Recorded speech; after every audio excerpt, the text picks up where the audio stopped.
30대 초반의 남자입니다. 너무 답답하고 힘들어서 이렇게 글을 쓰게 되었네요. 저는 이혼 소송 상간자 소송 등을 진행하고 있습니다. 제가 이혼을 하게 된 사연은 아내의 외도였습니다. 물론 외도뿐만 아니라 여러 가지 문제들이 있었죠. 어떻게 이야기를 풀어야 할지 모르겠어서 아내의 외도 이야기부터 할게요. 저의 아내는 저보다 4살이 많습니다. 결혼 시작부터 마지막까지 그 나이차로 인해 아내와 처가 사람들에게 어린 놈의 자식이라는 말과 함께 무시를 당하게 될 줄은 몰랐네요. 아내의 외도 사유와 지금까지의 말과 행동들 전혀 나이로 사람을 무시할 사람들의 수준으로 적합하지 않았습니다. 아내는 결혼 생활 중 이혼 소송 시작하기 전까지 몇 개월 빼고는 전업주부로 살았습니다. 소득 활동은 오롯이 저의 몫이었습니다. 혼자 소득 활동을 하는 게 억울하진 않았습니다. 누군가는 해야 할 역할이었고 가족을 위한 당연한 일이었으니까요. 아내는 매일 집에만 있는 게 너무 스트레스였다고 이야기합니다. 여러 취미 활동 좋아하는 것들 해보고 싶은 것들을 해보라고 권유했었습니다. 하지만 아내는 제 조언을 무시하고 선택한 게 온라인 게임이었습니다. 동적인 활동이 여러모로 게임보다는 좋을 듯하여 차라리 밖에 나가 친구들을 만나라고 이야기하곤 했었습니다. 그럼에도 아내는 하루에 적게는 4시간가량 많을 때는 8시간에서 9시간가량을 게임에 몰두하였고 심각한 게임 중독 증세까지 보이기 시작했습니다. 문제는 게임으로부터 시작되었습니다. 게임을 하느라 집안 살림이 점점 개판이 되었고 한 번은 아이가 열린 문으로 나가 행방불명되어 가슴을 쓸어내린 적도 있었습니다. 아이들에게는 매일같이 인스턴트 음식만 먹이고 소홀했습니다. 저에겐 그렇다 해도 아이들에게까지 너무 소홀해지는 것 같아 걱정이 많이 되었습니다. 제발 이런 부분만이라도 신경 써달라 매번 설득하고 타일러치만 변하는 부분은 없었고 오히려 상황은 악화되었습니다. 아내가 어느 순간부터 이어폰을 끼고 게임상의 친구들과 대화를 하기 시작했습니다. 물론 저는 대수롭지 않게 생각했고 아내가 스트레스를 풀기 위함이니 마음에 들진 않지만 크게 신경 쓰지 않았습니다. 그러던 중 아내에게서 이상한 행동들이 발견됩니다. 아내가 게임에 집착하면서 이어폰을 귀에 꼽은 상태로 잠이 든다거나 평소와 다르게 밤에 속옷만 입고 있는 경우가 많아졌고 새벽마다 잠에서 깨어 누군가와 통화를 하는 일이 잦아지기 시작했습니다. 이때까지도 심각하게 생각하지는 못했습니다. 결혼 생활 내내 전화나 문자, 카톡 전체를 매번 전부 지워놓고 무음으로 해놓고 다녔지만 의심하지 않았어요. 하지만 어느 순간부터 평소 하지 않던 행동들을 아무렇지 않게 행동하여 이상한 느낌이 강하게 들기 시작했습니다. 의심을 해소하고자 정중하게 핸드폰을 보자고 아내에게 부탁을 하였습니다. 그럴 때마다 과하게 성질을 부리며 대뜸 이혼하자고 이야기하는 아내와 충돌하기가 싫어 아무런 확인도 하지 못한 채 시간이 흘렀습니다. 그러던 중 처가에서 식사 자리가 있었고 식사 중에도 핸드폰을 놓지 않는 아내에게 무척이나 화가 났습니다. 한심한 생각도 들었고 이상한 느낌이 강하게 들어 식사 자리가 끝난 후 결국 아내와 한바탕 싸우게 되었습니다. 도대체 무슨 중요한 일이 있길래 가족들과 식사 자리에서 그러고 있느냐. 요즘 너의 이상한 행동들이 너무 의심스럽다. 당당하다면 그렇게 옆에 깨고 사는 핸드폰 좀 보자라고 아내를 다그쳤습니다. 이런저런 신랑의 끝에 아내는 체념을 한 건지 아니면 어떠한 큰 결심을 한 건지 볼 테면 보라고 핸드폰을 던져주더군요. 아내의 핸드폰을 검사하는 모습이 참 꼰대같이 느껴져 제 스스로도 한심했습니다. 하지만 아내의 핸드폰에 충격적인 내용들이 있었습니다. 보다 보니 하트 표시로 저장되어 있던 인물과 이런저런 대화를 나눈 내용이 있더군요.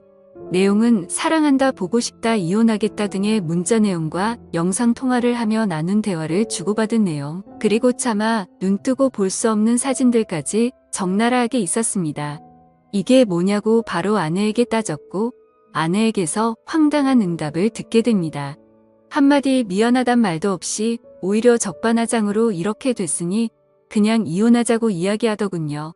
그냥 게임 속 작은 문화다. 실제로는 전혀 이상한 일 없는데 의처증으로 왜 사람 피곤하게 하냐고 합니다. 차라리 그냥 이혼하자며 이혼 후에는 차라리 본인도 자유롭게 살겠다며 이 생활이 너무 지치고 힘들다고 따집니다. 이혼하면 그냥 핸드폰 대화 내용 속에 그 상대와 잘해보겠다고 하면서요. 처음에는 믿기지 않았습니다. 아니, 믿고 싶지 않았지요. 한편으로 멍하기도 하고 너무 황당해서 그랬는지 오히려 아무렇지도 않은 느낌이 들었네요. 결국에는 게임으로 그 외도 상대를 만났고 그놈과 게임도 같이 하고 영상통화, 카톡, 문자, 전화 등 심지어 전화상으로 더러운 영상통화까지 했더군요. 제가 같은 집에 살고 있는데 이런 말도 안 되는 짓거리를 하고 있었습니다. 아내와는 정말 말이 안 통했습니다. 일단 전 그놈과 아내에게서 진심 어린 사과를 받고 싶었습니다. 아내의 상간남과 통화를 하게 되었습니다. 증거가 모두 있는데 본인은 전혀 알지 못하고 해당 내용은 모른다고 잡아떼더군요. 이 쓰레기 같은 자식이 아직 어려서 그런지 새삼을 좀 모르는 것 같아 이러저러한 향후 절차를 말해주며 겁을 주니 실토를 합니다. 옆에 아내에게도 똑같은 질문을 물어보면 아내가 거짓말을 하는 건지 상간남과 서로 말이 맞지 않더군요. 그래서 저는 체크를 하면서 하나하나 따졌고 상황이 이상하게 돌아가는 걸 감지한 그놈은 전화를 일방적으로 끊었습니다. 전부 거짓으로 그놈과 짜고 치던 거짓말들이 적나라하게 드러나게 되었습니다. 그걸 참 그동안 바보같이 몰랐었네요. 너무 많이 믿고 살았나 봅니다. 당장 따게 한 대 올리고 내쫓는 게 맞지만 순식간에 벌어진 일들에 대해 정리할 시간을 가져야겠다고 판단했고 아내에게 작은 기회를 주었네요. 머릿속이 복잡한 상태로 며칠이 지났습니다. 보통 다른 사람들의 경우를 보면 아내가 미안해서라도 신뢰를 다시 회복하기 힘드니 어느 이유에서든지 거절을 하더라도 자신의 잘못의 행동에 대한 죄책감이 동반되는 행동을 하는데 아내는 달랐습니다. 오히려 본인의 행동이 정당한 행동이며 조금이라도 감정 상하는 일들이 쌓이면 당연하게 가정을 내치고 외도하는 게 맞다는 기적인 논리를 주구장창 늘어놓더군요. 더불어 이 과정 중 아내는 어이없는 폭행을 저에게 수차례나 하더군요. 여자가 때려봐야 얼마나 아프겠냐마는 그때까지만 해도 다시 시작할 수 있을 거라는 바보 같은 작은 믿음에 일단 참았습니다. 그러나 흉기를 든 아내에게 상처까지 생겨버리는 일이 벌어졌습니다. 아이에게 못 볼 꼴 보이는 것 같아 근처 사는 동생 잠깐 보내놨습니다. 저는 너무나 화가 났고 이성을 잃고 눈이 돌아간 아내에게 한순간 정이 확 떨어졌습니다. 도무지 이 여자 같이 데리고 살 사람이 아니다 판단을 하니 이후 저도 냉정을 찾게 되더군요. 그동안 작은 희망이라도 갖고 살았던 제가 참 바보 같았다는 생각이 들었고 바로 경찰을 불렀습니다. 경찰이 집까지 도착하는 와중에도 아내는 뭐가 그리 잘났는지 고래고래 소리 지르며 난리를 쳤습니다. 결국 경찰서까지 가게 되었고 아수라장 속에서 조서를 쓰게 되었습니다. 저는 무조건 아내에게 처벌을 원한다고 강력히 주장하였고 그 길로 경찰서로 나왔습니다. 아마도 폭행에 대해서는 벌금형 이상 나오기는 힘들 것 같다고 이야기를 전해들었고 아내는 그 후로 처가에 들어가 살게 되었습니다. 이때까지도 저에게 사과 한마디 없더군요. 그리고 이 정신나간 여자가 그 후에도 본인 SNS에 이러저런 사진들과 그 상간남 사진까지 올리며 처녀인 척을 하고 있더군요. 저는 공황장애까지 앓고 있으며 약 없이는 잠도 못 들고 악몽도 꾸는데 말이죠. 아이를 위해서라도 이 여자 도저히 용서할 수가 없었습니다. 이혼 소송과 불륜 가담자에 대한 손해배상 청구까지 같이 진행하기로 했습니다. 그동안의 카톡 내용들과 사진 녹취한 음성 등 여러 자료들을 가지고 변호사를 찾았습니다.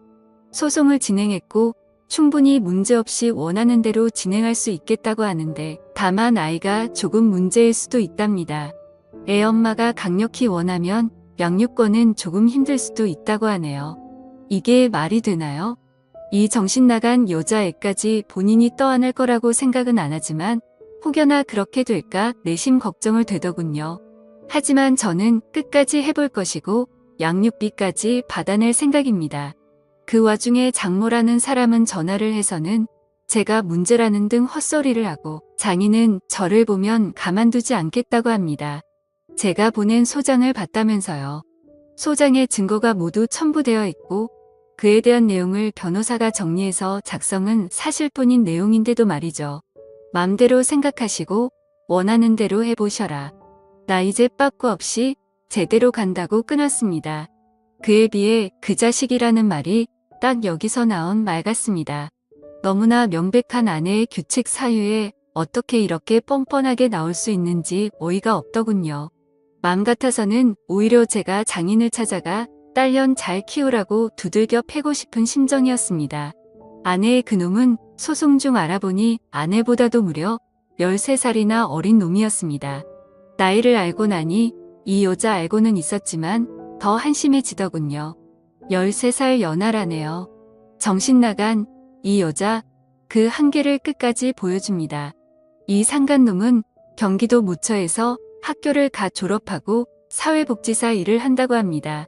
어떻게 이렇게 한 가정을 파탄내고 윤리 도덕의식을 강조하는 직업을 가질 수 있는지 의문만 드네요.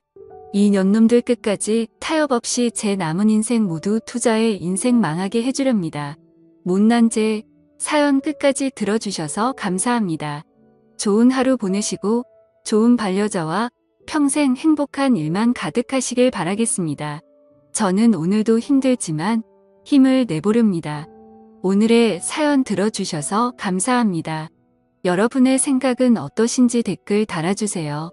재미있게 시청하셨다면 구독, 좋아요 부탁드립니다.